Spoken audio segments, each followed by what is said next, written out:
식사 맛있게들 하셨죠? 네. 네. 우리 다 같이 사도신경 하심으로 우리의 믿음을 고백하도록 하겠습니다. 전능하사 천지를 만드신 하나님 아버지를 내가 믿사오며 그 외아들 우리 주 예수 그리스도를 믿사오니 이는 성령으로 잉태하사 동정녀 마리아에서 나시고 본디오 빌라도에게 고난을 받으사 십자가에 못 박혀 주시고 장사한 지 사흘 만에 죽은 자 가운데서 다시 살아나시며 하늘에 오르사 전능하신 하나님 우편에 앉아 계시다가 저리로서 산자와 죽은 자를 심판하려 오시리라. 성령을 믿사오며 거룩한 공예와 성도와 서로 교통한 것과 죄를 사하신 것과 몸이 다해 사는 것과 영원히 사는 것을 믿사옵나이다. 아멘. 좋으신 하나님 아버지, 하나님의 말씀을 듣기 전에 아버지여 이 자리에 모였사오니 오늘 이 시간에 위로부터 임하는 하나님의 지혜가 뭔지 깊이 깨닫고 하나님의 그 도를 하나님의 그 길로 행하는 삶이 될 수 있도록 복을 내려주시길 간절히 원하오며 귀여우신 예수님의 이름으로 기도드리옵나이다. 우리 오늘 함께 나눌 하나님 말씀 열왕기 하 12장 1절부터 14장 22절까지의 말씀 잠깐 보도록 하겠습니다. 열왕기하 제가 늦게 보내줘서 읽지 못했을 것 같아요. 열왕기하 12장 1절부터 14장 22절까지의 말씀을 우리가 함께 나눌 건데요. 그래도 우리 8절까지만 열왕기하 12장 1절부터 8절까지만 함께 한 절 한 절 교도하도록 하겠습니다. 제가 먼저 교도하겠습니다. 예후의 제7년에 요아스가 왕이 되어 예루살렘에서 40년간 통치하니라. 그의 어머니의 이름은 시비야라 브엘세바 사람이더라.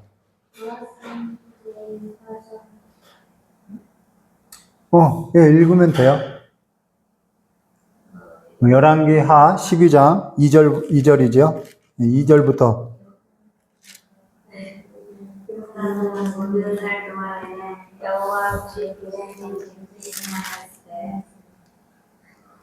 다만 상단들은 제거하지 아니하였으므로 백성이 여전히 산당에서 제사하며 분향하였더라.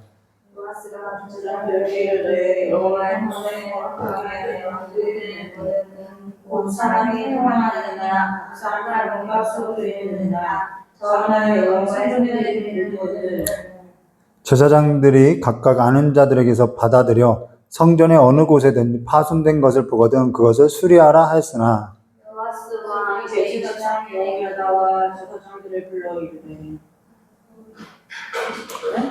요아스 왕 제23년에 이르도록 제사장들이 성전의 파손한 데를 수리하지 아니하였는지라.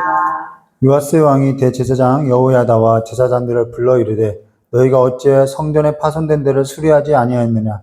이제부터는 너희가 아는 사람에게서 은을 받지 말고 그들이 성전의 파손한 데를 위하여 드리게 하라. 함께 했습니다. 제사장들이 다시는 백성에게 은을 받지도 아니하고 성전에 파손된 것을 수리하지도 아니하기로 동의하니라. 아멘. 이 동의가 정말 합당한 동의로서 된 건지 우리 한번 오늘 함께 나눌 건데요. 오늘은 두 나라 역사 열왕기하 12장 1절부터 14장 22절 요아스의 변심 이 역사에서 우리 함께 나눌 건데요. 오늘 우리가 함께 나눌 거는 조금 사건은 있는데 이 역사의 기간이죠. 역사의 시간이 텀이 굉장히 길어요.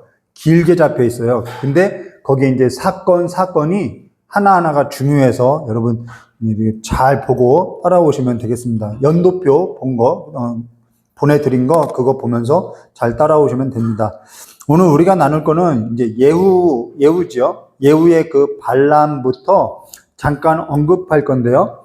예후가 반란하고 나서 예후가 언제 반란했냐면은 BC 841년에 그가 이제 즉위했죠. 반란을 하고 나서 그가 즉위하게 나서 얼마 있지 않아서 아수르 살마네셀 3세가 침입하게 되는 거예요. 그러니까 BC 401년에 예후가 즉위하죠. 그리고 나서 바로 이듬해 아수르 살마네셀 3세가 침입을 하게 되는데 이때 예후가 굴복하는 거예요. 이건 성경에 없는 역사예요. 그래서 한 장만 PPT 넘겨주시면은 아수르 이 석비에 보면은 이 그림이 나와 있어요. 이게 아수르의 살마네셀 3세이고 이게 바로 북이스라엘 예후라는 것이에요. 예후가 이렇게 굴복해서 절하고 있는 것을 이렇게 아수르 석비에 이제 있는 거죠. 자, 그로 인해서 그 일로 인해서 근데 이때 아수르의 그 북부 지방 지도 한번 넘기시면요. 이게 아수르 지도인데 이 아르메니아가 있죠. 그다음 이 옆에 이 지역을 이제 메디아라고 하는데 이 아르메니아하고 메디아라는 이 두 지역에서 반란이 일어나게 되죠. 그래서 아수르가 이 북이스라엘을 굴복시켰는데 이제 퇴각을 하게 된다라는 것입니다. 퇴각하게 되는 거죠. 머리를 돌리고 이제 퇴각하는 거예요. 근데 우리가 이스라엘 지도를 보게 되면은 여기가 이제 북이스라엘, 그다음 여기가 남유다, 여기가 아람, 아수르 이렇게 되어 있는 거죠. 이게 이제 바벨론 이렇게 되어 있는 건데요. 아수르가 이 퇴각을 한 거죠. 퇴각하게 되면은 누가 힘을 얻게 되냐면 이 틈을 타서 아람이 서서히 고개를 들게 된다는 거예요. 그러고 나서 아수르가 굴복하게 된 이미 이 예후는 아수르에게 한번 굴복했기 때문에 힘이 없죠. 이 틈을 타서 아람이 이제 이 북이스라엘을 공격하게 되는 거죠. 이때가 언제냐면은 여러분 지난 시간에 나눴던 BC 836년에서 837년이 된다는 거예요.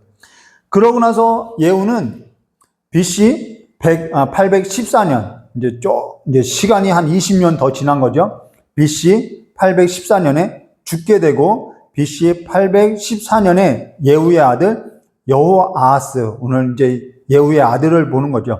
여호아하스가 즉위하게 된다는 것입니다. 근데 예후가 반란으로 인해서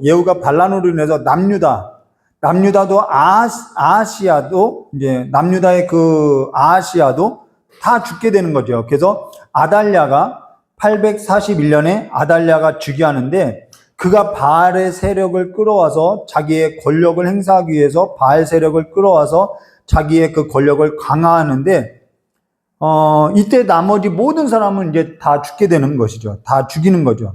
그러다가 거기서부터 살아남게 된 다윗의 혈통 요아스가 7세가 되면서 이제 제사장 여호야다로 인해서 세워지고 BC 835년에 이제 즉위하게 되는 거죠. 자, 아달랴로 인해서 남유다에는 그래서 이 남유다 아달랴 전으로 인해서요, 전과 후가요 달라지는 일이 있게 된다는 거예요. 변화가 있는 거예요. 자, 그 변화에 있어서 이제 우리는 함께 오늘 보게 되는 거죠. 자, 여기에 있어서 이제 성경은 뭐라고 이야기하는지 함께 보도록 하면요, 이렇게 말씀하셨어요. 어떠한 변화가 있는지 이제 봐야 하는 거죠. 열왕기하 12장 1절과 3절입니다. 우리 함께 교독했던 예후의 제7년 요아스가 왕이 되어 예루살렘에서 40년간 통치하니라. 그의 어머니의 이름은 시비아라 브엘세반 사람이더라. 요아스는 제사장 여호야다가 그를 교훈하는 모든 날 동안에는 여호와 보시기에 정직하게 행하였으되 다만 산당들을 제거하지 아니하였으므로 백성이 여전히 산당에서 제사하며 분향하였더라. 이 제사장 여호야다가요. 자, 여호야다로 인해서 요아스가 이제 왕이 되는데, 즉위하게 되는데, 제사장 여호야다가 요아스를 교훈한다라는 거예요. 저는 예전에는 이 성경 본문을 읽었을 때, 이 요아스가 이제 여호야다가 죽게 되면 변심을 하게 되는데, 저는 어쨌든 이 요아스가 제사장 여호야다가 살아있을 동안에는 하나님을 잘 섬겼다고 보는 거예요. 근데 이게 무엇을 얘기하냐는 거예요. 이거는, 자, 제사장의 권력이 그만큼 강화됐다라는 거죠. 왕을 세울 만큼 강화됐다라는 거예요. 그러니까 아달랴 이전에는 세습, 그러니까 다윗의 혈통으로서 왕이 됐는데 아달랴가 즉위하고 나서부터는 이 이후로는 제사장의 권위가 세져서 왕도 세우고 왕도 없앤다라는 거예요. 왕이 제사장 손에 달렸다라는 거예요. 우리 그러한 역사를 이제 보게 되는 거죠. 그러한 역사를 보게 되는 거예요. 그래서 이 제사장이 이 요아스를 교훈한다라는 것은 어떠냐면은 그 발 아래에 있다라는 거죠. 왕인데. 자, 우리도 신앙생활 어릴 때는 부모 밑에서 하게 되죠. 근데 조금 자라면은 부모 밑에서 신앙생활 하는 것이 마냥 좋기만은 않아요. 우리의 생각이 있고, 우리를 좀 자유롭게 하지 못하는 부분들이 있다라고 생각하는 거죠. 그래서 우리가 자연스럽게 우리가 커가면은 지금 나이가 7살이라는 거예요. 근데 이 요아스가 나이가 이제 중년이 아니라 청년이 되고 나서는 서서히 뭐냐면 벗어나려고 한다라는 것이죠. 자유롭지 못한 거예요. 자, 역대하 24장 2절과 3절 말씀 보시면 이런 말씀이 있어요. 제사장 여호야다가 세상에 사는 모든 날에 요아스가 여호와 보시기에 정직하게 행하였으며 여호야다가 그를 두 아내에게 장가들게 하였더니 자녀를 낳았더라. 두 아내를 두었어요. 왜 두 아내를 두었냐면은 이 아달랴가 왕의 혈통을 다 없앴기 때문에 아내를 더 많이 두어서 막 셋도 좋고 다섯도 좋고 그럴 수는 없어. 왜냐하면 율법에는 아내를 많이 두게 할 수는 없으니까. 근데 왕의 혈통은 보존해야 하고 그래서 이 여호야다가 아내를 둘을 준다는 거예요. 그만큼 혼인에 있어서도 뭐 하지 못한 거예요? 자유롭지 못한 거예요. 우리가 이걸 좀 보아야 하는 거죠. 여기에 있어서 요아스가 좋기만 했을까? 그건 아니죠. 요아스도요, 자기 권력에 있어서 좀 벗어나고자, 좀 내 왕권을 좀 강화하고자 그러한 시도들이 있었다라는 거죠. 그 시도가 언제 일어나냐면 그가 조금 장성할 때, 여기에 있어서 역대하 자기의 왕권을 강화하기 위한 그 일환으로서 무엇을 하냐면은 성전을 재건하려고 하는 거예요. 성전을 보수하는 그 일환으로서 하는 거죠. 그래서 성전을 보수하는 일로 하여서 자기의 권력을 좀 세게 하려고 하는 거죠. 강화하려고. 여기 있어서 역대하 24장 4절과 7절에 이렇게 말씀하세요. 그 후에 요아스가 여호와의 전을 보수할 뜻이 두고 제사장들과 레위 사람들을 모으고 그들에게 이르되 너희는 유다 여러 성읍에 가서 모든 이스라엘에게 해마다 너희의 하나님 전을 수리할 돈을 거두어. 자, 돈을 거두오라는 거예요. 각 지방에 가서 너희들은 돈을 거두오라는 거예요. 그 일을 빨리 하라 하였으나 레위 사람들이 빨리 하지 아니한지라. 왕이 대제사장 여호야다를 불러 이르되, 자, 왕이 이제는 대제사장 여호야다를 불렀어요. 내가 어찌하여 레위 사람들을 시켜서 여호와의 종 모세와 이스라엘의 회중인 성막을 위하여 정한 세를, 자, 성전세예요. 이거는 거둬들이는 거예요. 유다와 예루살렘에서 거두게 하지 아니하였느냐 하니, 이는 그 악한 여인 아달랴의 아들들이, 여기서 아달랴의 아들들이라는 것은 실제 아들을 말하는 것이 아니라요, 아달랴를 따르는 무리를 말하는 거죠. 세력을 말하는 거예요. 그 악한 여인 아달랴의 아들들이 하나님의 전을 파괴하고 또 여호와의 전의 모든 성물을 바알을 위하여 사용하였습니다라. 자, 여기 아달랴 때 성전이 파괴됐어요. 성물은 바알을 위해서 사용됐어요. 그리고 성전세는요, 당연히 드려지지 않았죠. 그러니까 요아스가 성전세를 거두어서 이 무너진 성전을 좀 보수하면 좋겠다 하면서 결정을 내리고 명령을 했다라는 거예요. 이 일에서 레위 사람들이 따르지 않아요. 거절해요. 이건 왕권이 약하다는 거겠죠. 근데 왜 거절하냐는 거예요. 여기서 레위 사람들이 거절하니까 요아스가 이제 좀 기분이 상하겠죠. 그래서 제사장 여호야다를 불러요. 여호야다를 불러서 자기의 불만을 이야기하는 거죠. 왜 빨리 하지 않느냐? 그러면 이 레위 사람들이 여기에서 왜 거절했냐는 거죠. 그건요, 성전세를 거두는 일에 있어서 누가 결정했느냐? 제사장이 결정하지 않고 왕이 결정하더라는 거예요. 레위 사람들 입장에서 볼 때는. 그리고 또 뭐냐면 성전세를 거두었으면은 그것을 어디다 쓸 것인지에 있어서 누가 결정하느냐 하면은 제사장이 결정하고 율법에 기록되어 있는데, 성전세는 반드시 제사장의 몫으로서, 기업이 없는 그 성전에서 봉사하는 그들의 몫으로서 사용되는데, 지금 왕이 그거를 성전을 보수하는 일에 있어서 결정하라고 명령하는 거예요. 이 결정 누가 하는 거죠? 제사장이 해야 하는데 지금 왕이 결정을 내리는 거예요. 근데 왕은 이 성전을 보수하는 일에 있어서 일환으로서 자기의 권력을 조금 강화하려는 그 목적도 있다라는 거예요. 지금 무엇을 보여주냐면요, 기싸움을 하고 있는 거예요. 기선제압을 하고자 하는 것이죠. 왜요? 이제 요아스도요, 이때는 나이가 30살에 가까웠다라는 거예요. 7살 어린아이가 아니라는 거예요.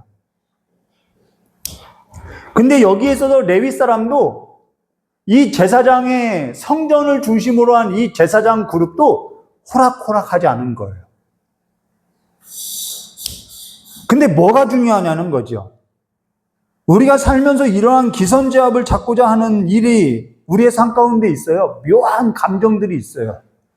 근데 정말 내가 그 사람보다 기선을 제압하는 것이 중요하냐? 때로는 뭐 중요할 수도 있어요. 근데 그보다 더 중요한 일들이 우리의 삶 가운데 있다라는 거예요.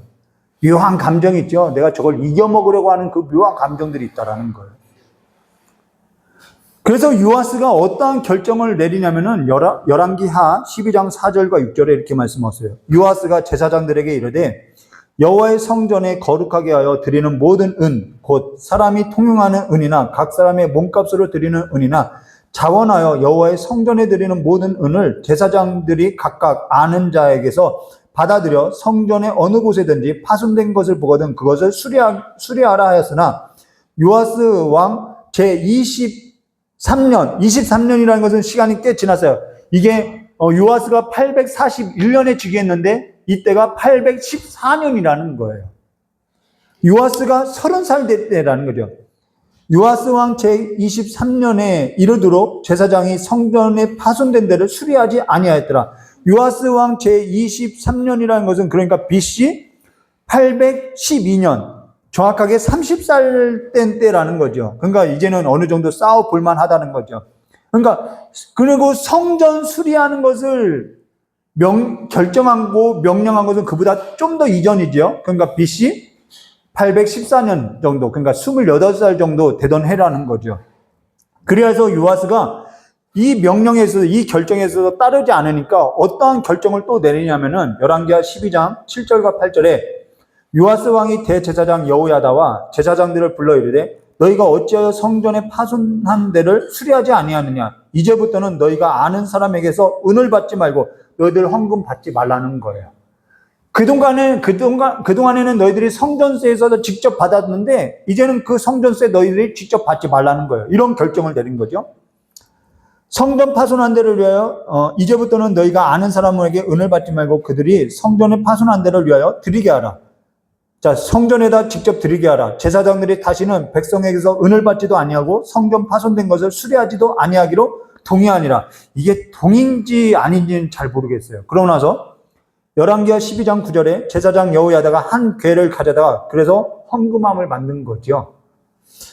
제사장 여호야다가 한 궤를 가져다가 그것에 구멍을 뚫어 여호와의 전분 어기 오른쪽 곧 제단 옆에 두매 여호와의 성전에 가져오는 모든 은을 다 그 문에 지키는 제사장 가져오는 모든 은을 다 문을 지키는 제사장들이 그 궤에 넣더라.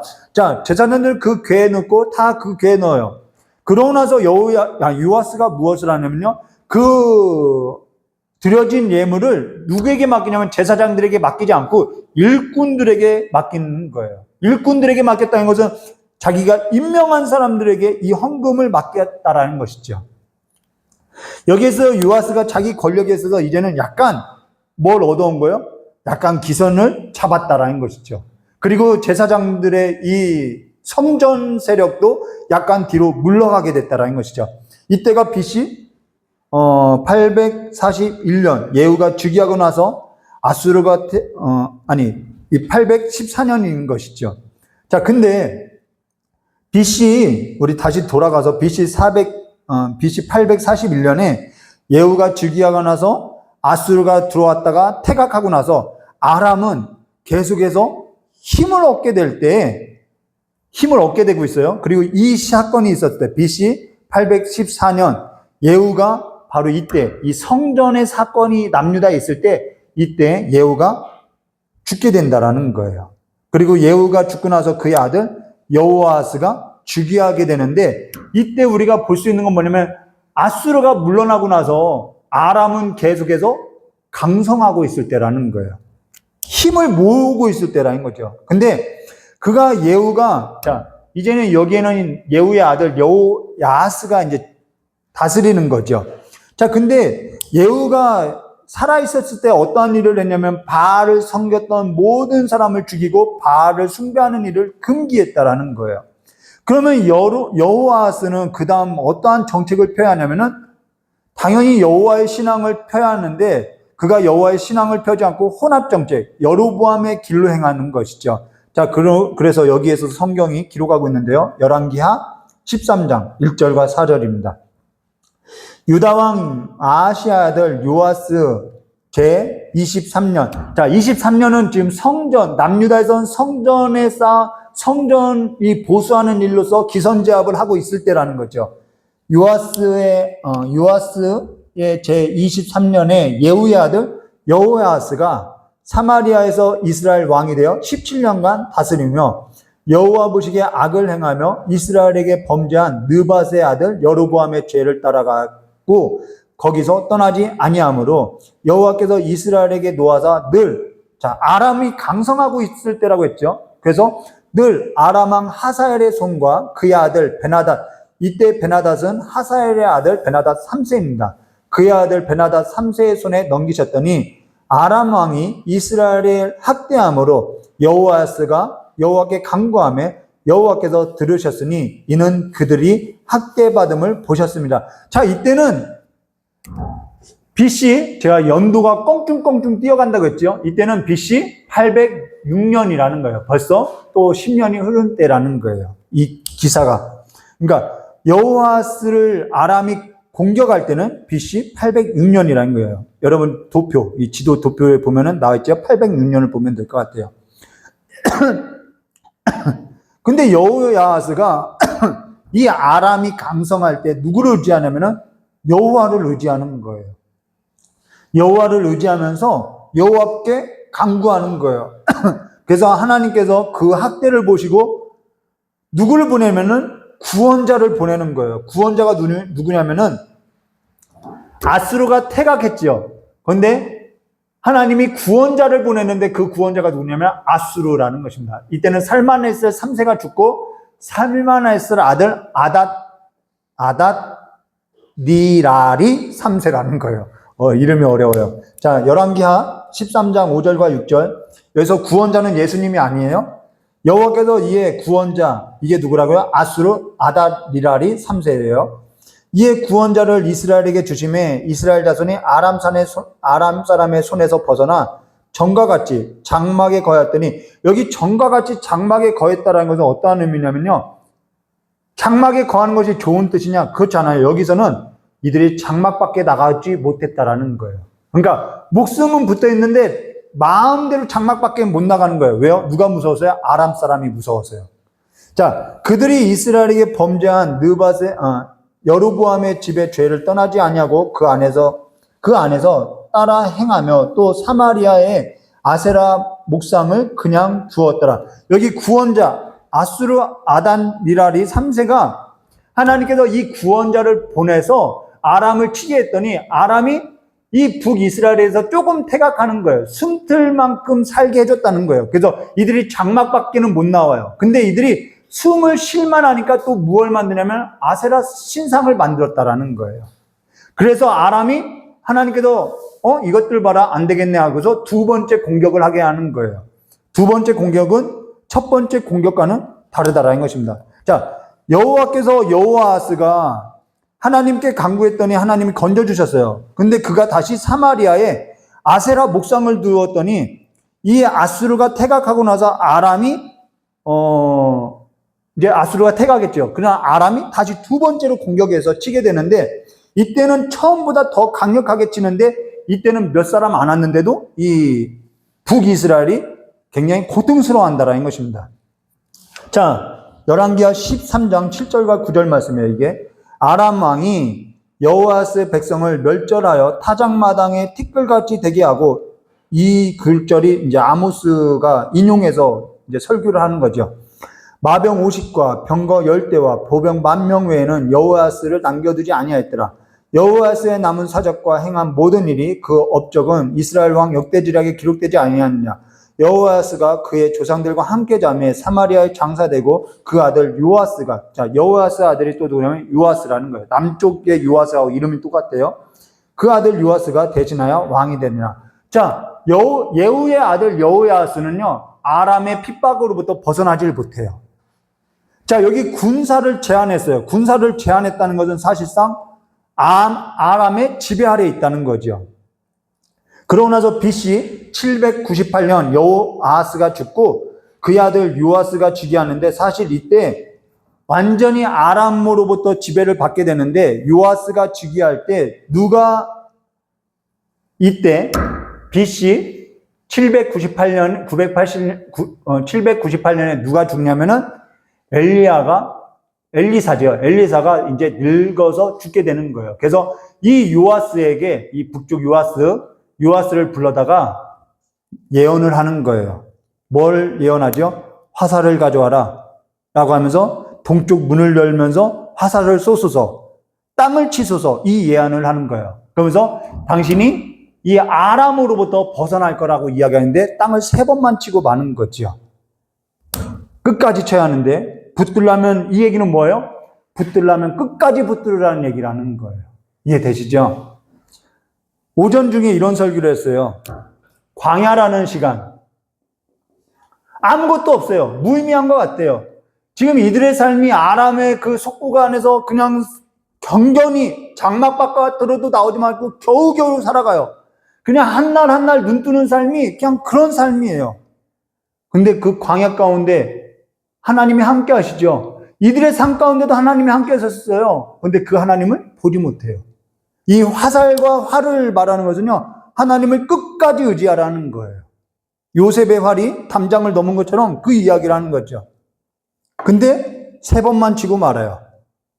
그만큼 하나님을 끝까지 붙들 의지가 없음을 보여주는 말씀이라는 거죠. 근데 엘리사가 죽고 나서 북이스라엘 여호아스가 죽고, 이 요아스가 즉위할 때 남유다는 어떠한 변화가 일어났느냐, 이제 남유다로 좀 올게요. BC 798년에 자, 엘리사가 죽었을 때 누가 죽냐면요, 이쪽은 제사장 여호야다가 죽어요. 어른들이 다 죽는 거예요. 하영주 목사님도 가고 조용기 목사님도 가고 다 가는 거죠. 자, 시대가 변하고 있어요. 근데 제사장 여호야다가 남쪽에서 죽고 나니까 역대하 24장 16절에 이런 말씀에서, 무리가 다윗성 여러 왕의 묘실 중에 장사했으니 이는 그가 이스라엘과 하나님과 그 성전에 대하여 선을 행하였더라. 자, 여기서 무리라는 것은요, 어떠한 무리를 말하냐면 성전 중심으로 한 세력을 말하는 거예요. 이 제사장, 전통을 중시하고요, 성전을 중시하고요, 다윗의 혈통을 중시해요. 유다 족속을, 유다 지파를 중시하는 자들이에요. 근데 이 제사장 여호야다가 죽었는데 어디에 묻혔냐면은 왕의 묘실에 묻어요. 제사장인데 어떻게 왕의 묘실을 묻히냐는 거예요. 그만큼 이때는 이 성전 중심의 세력이 강하다는 것을 보여줄 수 있는 거죠. 근데 제사장 여호야다가 죽고 나서 이 요아스가 다음에 복습할 사람 좀 힘들 것 같아요. 그죠?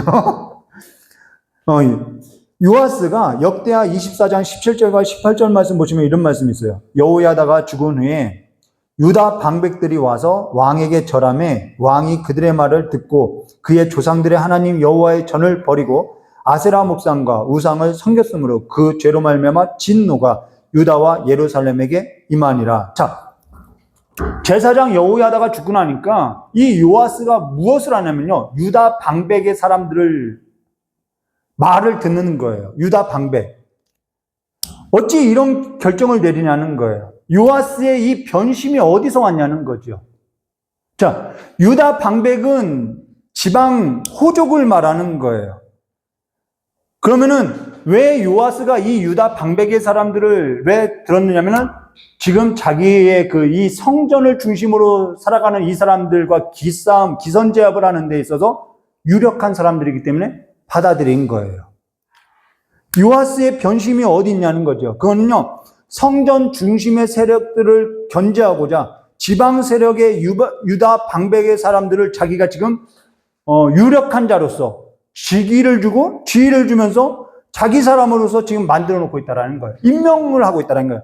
자, 성전에서 드려지는 헌금도 누가 임명했죠? 요아스가 임명했죠. 지금 요아스가 제사장이 죽고 나니까 스물스물 올라오는 이 유다 방백의 사람들을 누가 또 임명했냐면 요아스가 임명하는 거예요. 왜 임명하냐는 거죠. 그러고 나서 이 일에 있어서 여호야다의 아들 스가랴가 와서 이것은 하나님이 원하는 것이 아니라고 이야기했더니, 여러분, 한 번도 이때까지는요, 성전 뜰 안에서 사람을 죽인 적이 없어요. 그리고 제사장에게 돌을 던진 적이 없어요. 아무리 뭐 해도요, 성전 바깥에서 죽였다라는 거예요. 근데 이 요아스는요, 붕괴하면서요, 이 여호야다의 아들 스가랴를요, 성전 뜰에서 죽여요. 이것이 마태복음 23장에 나와 있죠. 23장에. 아벨의 피부터 사가랴의 피, 바로 이 피를 이야기하는 거예요. 성전 뜰 안에서 죽이는 거예요. 자, 여기에서도 하나님이 당연히 진노하죠. 그래서 바로 이 스가랴가 죽고 나서 어떠한 일을 하냐면은 하나님이 진노하셔서, 지금 이때 당시 북이스라엘은 아람 사람들이 지배권을 행사하고 있었죠. 그래서 이 아람 사람들을 데려다가 남유다를 치게 한다라는 것입니다. 그래서 역대하, 이제 진노의 막대기로 아람을 들어쓰는 거죠. 역대하 24장 23절입니다. 1주년 말에, 그래서 1년 후라는 거예요. 1주년 말에 아람 군대가 요아스를 치려고 올라와서 유다와 예루살렘에 이르러 백성 중에서 모든 방백들을 다 죽이고 노략한 물건을 다메섹 왕에게로 보내니라. 그러고 나서요, 역대하 24장 25절, 요아스가 크게 부상하며, 자, 이 전쟁으로 인해서 요아스가 부상당해요. 부상함에 적군이 그를 버리고 간 후에 그가 신하들, 제사장 여호야다의 아들들의 피로 말미암아 반역하여 그를 그 침상에서 쳐 죽인지라. 다윗성에 장사하였으나 왕들의 묘실에 장사하지 못했더라. 자, 부상을 입었던 이 요아스를 누군가가 죽였어요. 그 누군가가 누구냐면은 이 제사장, 성전 중심의 세력이라는 거예요. 계속해서 이 기싸움이에요.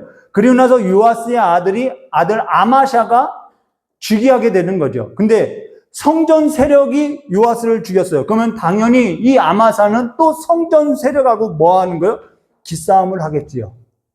그래서 아달랴 이후로는 계속해서 이 기싸움이 끊이지가 않아요. 이 역사가. 그래서 이 기싸움에 있어서 내가 권력을 잡기 위해서 계속해서 하나님이 아닌 변심을 하게 되어 간다라는 거예요. 근데 사실 이들도 전에는 아달랴, 자, 이 성전 세력도 그러면은 이 요아스를 죽인 일이 잘한 일이냐? 이들도 어떠한 생각으로 죽였냐면은 아달랴를 한번 죽이고 요아스를 세워본 적이 있다라는 거예요. 한번 해봤는데 뭐. 한번 전에 아달랴를 죽이고 요아스도 세워봤는데, 이 요아스? 우리가 성전의 중심으로서, 우리가 다윗의 혈통으로서 하는데, 다만 여호와의 신앙을 따르지 않는 사람은 우리가 언제든지 처단할 수 있지. 그리고 여호와의 신앙을 따르는 왕만이 우리가 세울 수 있지. 이들도 자기들의 기선으로서 왕을 세우고 왕을 죽이는 일을 하고 있다라는 거예요.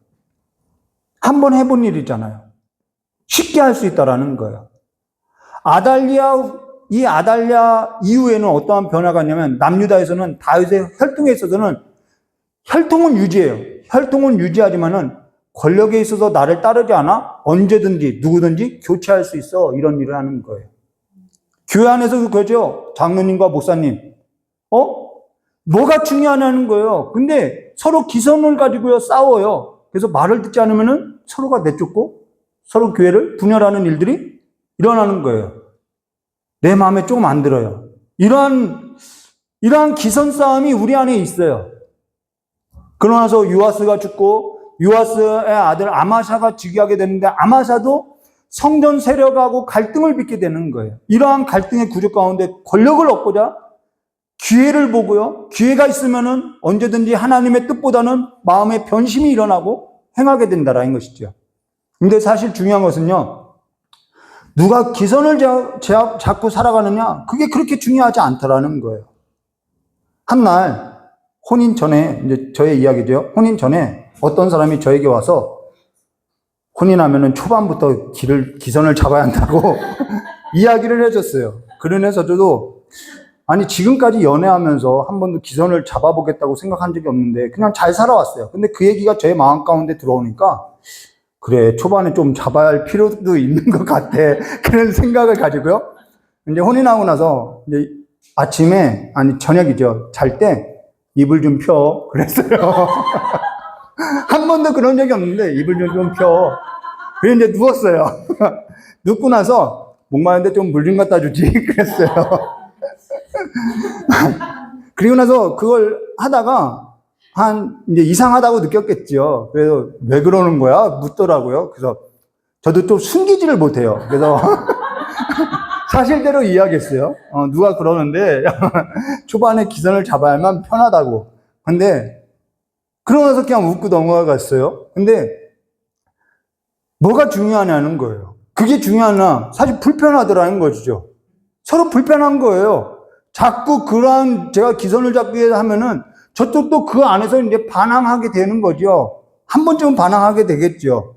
이러한 갈등이 끊이지 않아요. 하나님께서 우리에게 주신 직분과 그 이야기는 뭐냐면 너희가 예수 안에서 고린도전서 나오죠. 화목하게 되었다.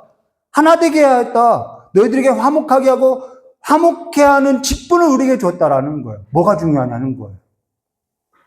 기선을 잡는 것이 중요한 것이 아니라요. 하나님께서 우리에게 화목해 하게 하신 그 직분을 주고요. 화목하게 하는 그 삶의 길로 따라가는 것, 그게 더 중요하다라는 거였죠. 기선제압이 중요한 것이 아니에요. 내가 선한 방법으로서 살아가는 것, 다른 방법을 갖고 살아가는 것이 아니라 선한 방법을 갖고 살아가는 것이 그게 중요하다라는 것이죠. 하나님의 지혜로 하나님의 능력으로서 선한 방법으로서 그걸 잡고자 살아가는 것이 훨씬 중요하다라는 것이죠. 제가 여기다 뭐라고 써놨는데 그게 안 보여요. 사람이 살 때 중요한 게 뭐냐면요. 때로는 사람이 살 때요, 중요한 게 뭔지 때로는 몰라요. 근데 잃어버리고 나서, 이 모든 것을 잃어버리고 나서 비로소 그제서야 알더라는 거예요. 여러분의 삶 가운데 잃어버리기 전에요, 기선을 잡으려고 하지 말고요, 그거 잡다가요, 다른 거 다 놓치는 거예요. 하나님의 지혜로서요, 하나님이 주신 더 풍성한 것, 하나님께서 하나 되게 하신 그 삶을 기억하고 하나님의 이 선한 길로서 행하는 지혜 있는 자들이 되시기를 주님의 이름으로 축원드립니다. 청년의 때 그 삶을 연습하는 거죠. 청년의 때에 그 하나님의 길을 걷는 거룩한 삶이 되시기를 주님의 이름으로 축원드립니다. 같이 잠깐 기도하도록 하겠습니다.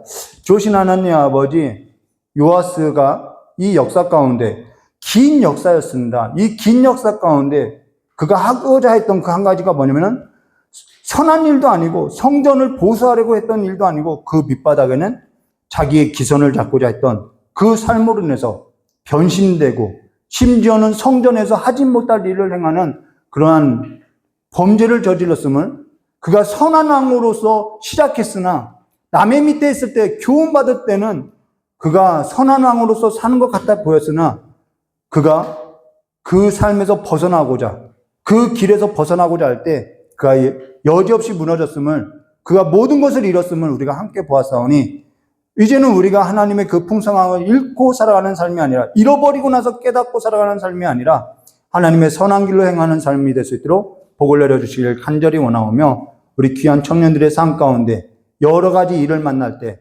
시험당하지 않게 하여 주셨고 악의 길을 걷지 않게 하여 주셨고 하나님을 경외하는 자들로서 거룩한 길로 하나님께서 보여주신 그 생명의 길로 걸어나가는 삶이 될 수 있도록 복을 내려주시길 간절히 원하오며 귀하 계신 예수님의 이름으로 축복하며 기도드리옵나이다. 영상은 이것으로 마치고요. 우리 질문 있으면 질문 받도록 하겠습니다. 영상은 이것으로 마치도록 하겠습니다.